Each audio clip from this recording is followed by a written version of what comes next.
ইউৰিনটো যেতিয়া বাহিৰলৈ ওলাই নাহে, খোলোচা নহয়, তো সি বেকফ্ল' মাৰি কিডনিটো নষ্ট কৰিব। আৰু যিহেতু প্ৰষ্টেটটো এটা কমন চেনেল হয়, তো দুটা কিডনিয়ে নষ্ট হোৱা খুব চান্স থাকে।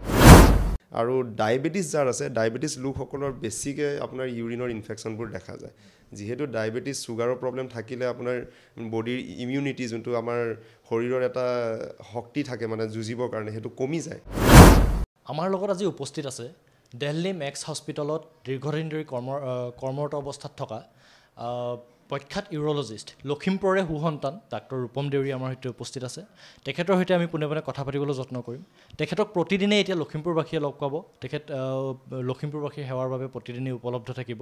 তেখেতৰ সৈতে আমি পোনে পোনে কথা পাতিম। পোনপ্ৰথমে আপোনাক লখিমপুৰ দৌৰলৈ স্বাগতম জনাইছোঁ। ধন্যবাদ।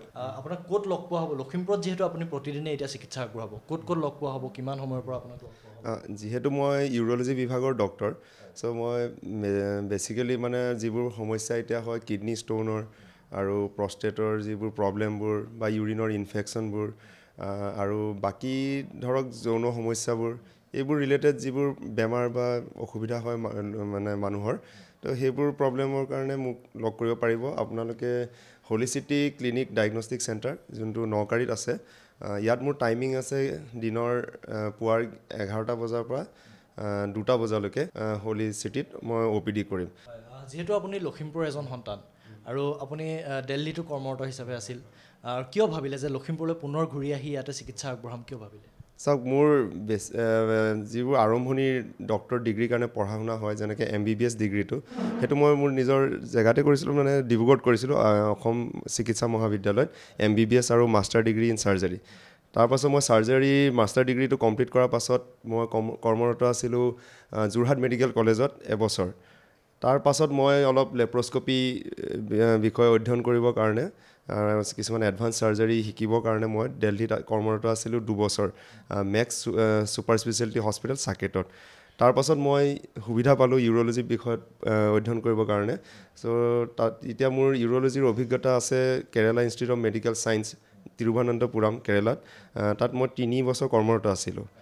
আৰু যিহেতু মই এই লখিমপুৰ জিলাৰ পৰাই জিলাৰে বাসিন্দা হয়, তো মই ইয়াৰ বাসিন্দা লোকক মোৰ নিজৰ সেৱা আগবঢ়াব বিচাৰোঁ। কিডনী ষ্ট'ন, প্ৰষ্টেট বা যিকোনো মূত্ৰাশয়ৰ সমস্যা, এই সমস্যাসমূহ আপুনি চোৱা চিতা কৰে। তাৰ ভিতৰত আপুনি কিডনী ষ্ট'নৰ ক্ষেত্ৰত যদি আমি ক'বলৈ যাওঁ, তাৰ সমস্যাসমূহ কেনেকৈ দেখা দিয়ে বা লক্ষণসমূহ কি কি হয়?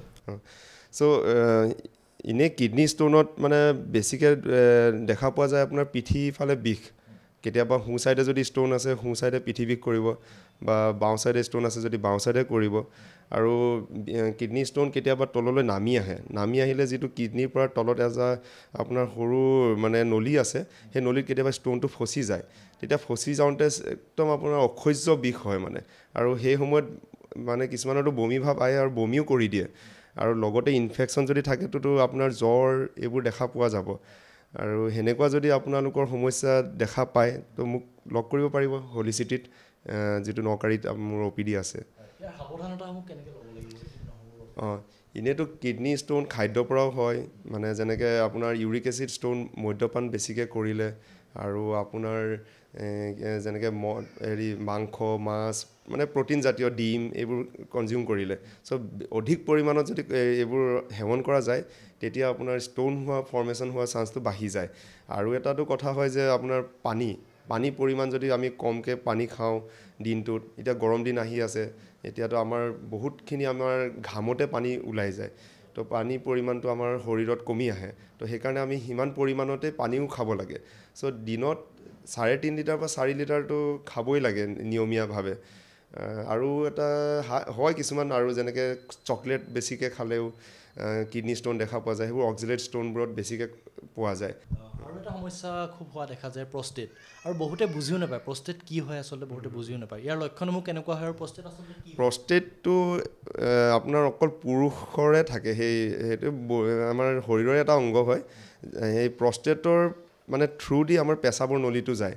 এনেইতো কিডনীৰ পৰা নামি আহি আপোনাৰ পেচাবটো কালেকশ্যন হয় ব্লাডাৰৰ পাছত যোনটো অৰ্গেন থাকে সেইটো প্ৰষ্টেট থাকে। সেই প্ৰষ্টেটৰ মাজেদি হৈ আপোনাৰ পেচাবৰ নলীটো যায়।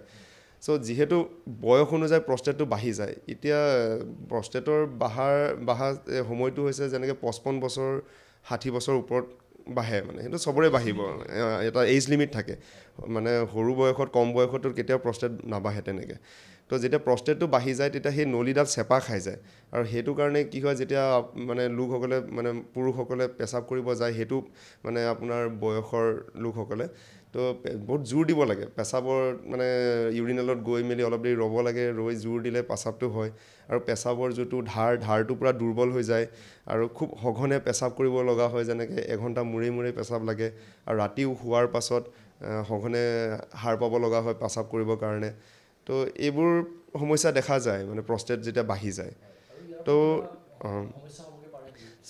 প্ৰষ্টেট চাওক প্ৰষ্টেটৰ কেতিয়াবা কেঞ্চাৰো হয় তো প্ৰষ্টেট কেঞ্চাৰ হ'লে মানে বহুত এডভান্স ষ্টেজতে ধৰা পৰে সেইকাৰণে কয় যে যেতিয়া ডক্টৰৰ ওচৰত মানে ৰোগীসকল আহে প্ৰষ্টেটৰ প্ৰব্লেম লৈ যদিও কেঞ্চাৰ নাই কিন্তু ৰোগীক যদি আমি বুজাই দিওঁ যে এটা টেষ্ট আছে প্ৰষ্টেট স্পেচিফিক এণ্টিজেন সেইটো মানে ব্লাড টেষ্ট হয় সামান্য ব্লাড টেষ্ট এটা ধৰণে আৰু তো সেইটো কৰাব লাগে 55 বছৰ বয়সৰ পাছত সকলোৱে কৰাব লাগে একবাৰ যাতে মানে আমি ধৰা পৰোঁ কাৰণ কেঞ্চাৰটো যদি সোনকালে ধৰা পৰে তো সেইটো কিয়ৰ কৰিব পাৰি কিন্তু এডভান্স ষ্টেজততো সম্ভৱ নহয়গৈ বহুত লেট হৈ যায় কি কাৰণে হয় বুলি ভাবে আৰু ইয়াৰ সমস্যাসমূহ কেনেকৈ সমাধান কৰিব পাৰি কি কাৰণে এতিয়া প্ৰষ্টেটৰ মেইনলি প্ৰব্লেমটোতো কেঞ্চাৰটোতো বহুত ৰেয়াৰলি হয় প্ৰষ্টেটৰ কেঞ্চাৰ কিন্তু যিটো বিনাইন প্ৰষ্টেটিক হাইপাৰপ্লেচিয়া মানে যোনটো মানে প্ৰষ্টেট বয়স অনুযায়ী বাঢ়ি যায় তো সেই বস্তুটোতো আমি একো কৰিব নোৱাৰোঁ ৰখাব নোৱাৰোঁ কাৰণ এইটো নিজে নিজে বাঢ়ে সকলোৰে বাঢ়িব কিন্তু তাৰ কাৰণে মেডিচিন আছে কাৰণ মেডিচিনবোৰ যদি আমি ঔষধবোৰ সময়মতে নলওঁ লাহে লাহে কি হয়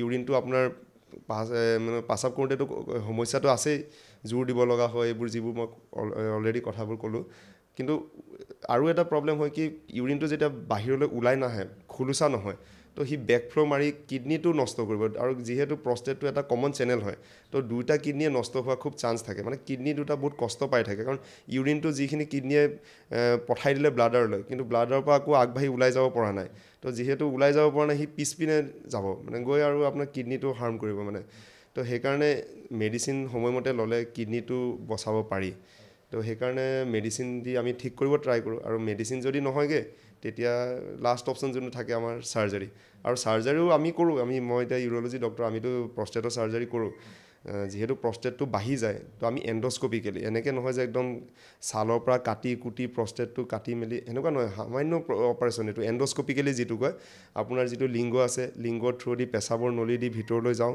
য'ত মানে প্ৰষ্টেটটো বাঢ়ি থকা দেখোঁ সেইখিনি আপোনাৰ অকণমানকৈ কাটা হয় এইটো কোনো ছালত কাটা নহয় ভগৱানে এটা ৰাস্তা দিছে পেচাবৰ ৰাস্তা সেই ৰাস্তাটো দি আমি কেমেৰা ভৰাই অকণমানকৈ কাটি দিওঁ যাতে ৰাস্তাটো বহলি যায় মানে প্ৰষ্টেটটো অলপমান কাটি দিয়া হয় আৰু সেইটো বহুত দীঘলীয়াকৈ ভাল হৈ থাকে এটা প্ৰষ্টেট অপাৰেশ্যন কৰাৰ পাছত আপোনাৰ 7-8 বছৰলৈকে আৰু সেইটো প্ৰব্লেম নেদেখায় মানে সেইটো এটা বিশেষকৈ সমস্যা দেখা যায় বহুতৰে প্ৰস্ৰাৱৰ ইনফেকশ্যন হয় এই প্ৰস্ৰাৱ ইনফেকশ্যনটোৰ পৰা কেনেকৈ হাত সাৰিব পাৰি আৰু এইটো কাৰ ক্ষেত্ৰত বেছিকৈ হোৱা দেখা যায় পুৰুষ নে মহিলাৰ মহিলাৰ ক্ষেত্ৰত বেছিকৈ দেখা পোৱা যায় যিহেতু ভগৱানে এতিয়া ক'বলৈ গ'লে আমাৰ মতা মানুহৰ এতিয়া এটা শব্দ হয় লিংগ তো লিংগটো থাকে তো আমাৰ পেচাবৰ নলীটো বহুত দীঘলীয়া হয় পুৰুষৰ তো সেইকাৰণে ইনফেকশ্যনটো নহয় যিহেতু মহিলাৰ মানে আপোনাৰ পায়খানা কৰা ৰাস্তাটো ওচৰতে আছে মাহেকীয়া ৰাস্তাটো ওচৰতে আছে পেচাবৰ ৰাস্তা ওচৰতে চ' পেচাবৰ ইনফেকশ্যনটো হায়েষ্ট ফিমেলৰ হয় মানে মহিলাৰ হয় তো সেইকাৰণে মহিলাবোৰে অলপ কেয়াৰফুল হ'ব লাগে সদায় যেতিয়া নিজে স্নান কৰে সেইটো সময়ত নিজৰ সেই প্ৰাইভেট এৰিয়াটো অলপ চফা কৰি ৰাখিব লাগে নহ'লে সেয়াই আৰু ধাতু দুৰ্বল যিটো কয় বগা চাপ যোৱা এইবোৰৰ পৰাই ইউৰিনৰ ইনফেকশ্যনটো বাঢ়ে আৰু ইউৰিনৰ ইনফেকশ্যনটো বাঢ়িলেতো এটা প্ৰব্লেম হয় ইউৰিনৰ পৰা ব্লাডত যাব ব্লাডৰ পৰা ওপৰলৈ গৈ কিডনীত কেতিয়াবা পাই যায় আৰু ডায়েবেটিছ যাৰ আছে ডায়েবেটিছ লোকসকলৰ বেছিকৈ আপোনাৰ ইউৰিনৰ ইনফেকশ্যনবোৰ দেখা যায় যিহেতু ডায়েবেটিছ চুগাৰৰ প্ৰব্লেম থাকিলে আপোনাৰ বডিৰ ইমিউনিটি যোনটো আমাৰ শৰীৰৰ এটা শক্তি থাকে মানে যুঁজিবৰ কাৰণে সেইটো কমি যায় যোনটো ক'ভিডত আমি দেখা পাইছোঁ ক'ভিডত আমি সদায় কওঁ যে ইমিউনিটি কমি গৈছে তো ডায়েবেটিছতো একেই হয় ইমিউনিটি কমি যায় তো খুব ইউৰিন ইনফেকশ্যনবোৰ দেখা যায় সেইকাৰণে ডায়েবেটিক পেচেণ্টবোৰ অলপ সতৰ্ক হ'ব লাগে ইউৰিন ইনফেকশ্যন হৈছে নেকি যদি এনেকুৱা কিছুমান প্ৰব্লেম পায় যেনেকৈ পেচাব জ্বালা পোৰা কৰা পেচাব যদি বেছি ৰঙচুৱা হৈছে সঘনে পেচাব হৈছে এইবোৰ ইউৰিনৰ মানে ইনফেকশ্যনত দেখা পোৱা যায় তো সেনেকুৱা যদি প্ৰব্লেম থাকে তো মোক লগ কৰিব পাৰিব ডক্টৰৰ কাষলৈ যোৱা দৰকাৰ মানে সেইটো চাওক নিজৰ সমস্যাবোৰ ডক্টৰক লুকুৱাই একো লাভ নাই তো সেইকাৰণে যদি ডক্টৰৰ ওচৰত আহে খোলাকৈ কোৱাই ভাল কাৰণ আমি সেইবোৰ প্ৰব্লেমৰ সমাধানৰ কাৰণে বহি আছোঁ যদি এনেকুৱা সমস্যা আছে আহক আমাৰ কাষলৈ আহক আমি সহায় কৰিব পাৰিম এনেধৰণৰ সমস্যা থাকিলে মোক লগ কৰিব পাৰিব হলিচিটি ক্লিনিক এণ্ড ডায়েগনষ্টিক চেণ্টাৰ নকাৰিত